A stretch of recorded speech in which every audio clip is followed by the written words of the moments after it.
আল্লাহ তাআলা জিহাদ করার কথা বলেছেন। এখানে প্রশ্ন, আমরা কার সাথে জিহাদটা করব? এখানে জিহাদ করতে হবে প্রত্যেকটা মানুষের তার নফসের সাথে, নিজের ভিতরের বাজে চিন্তাধারা ইচ্ছাশক্তির সাথে জিহাদ করতে হবে।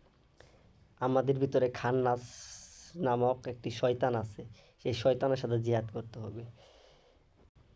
এইগুলা থেকে যখন জিহাদ করব, যখন আমার ভিতরে খান্নাস শক্তি চলে যাবে, তখন আমরা প্রকৃত মানুষ হতে পারবো, প্রকৃত মুসলমান মানুষ হতে পারবো। খান্নাস ভিতরে রেখে, লোভ লালসা রেখে কখনো আল্লাহকে পাওয়া যায় না। যখন আপনাকে এই খান্নাস শক্তিকে 3 তালাক দিয়ে দিবেন, তখন আল্লাহকে ডাক দেওয়ার সাথে সাথে আপনি পাবেন। ভিতরে লোভ লালসা নিয়ে আল্লাহকে পাবেন না। যেখানে লোভ লালসা থাকে সেখানে স্রষ্টা থাকে না।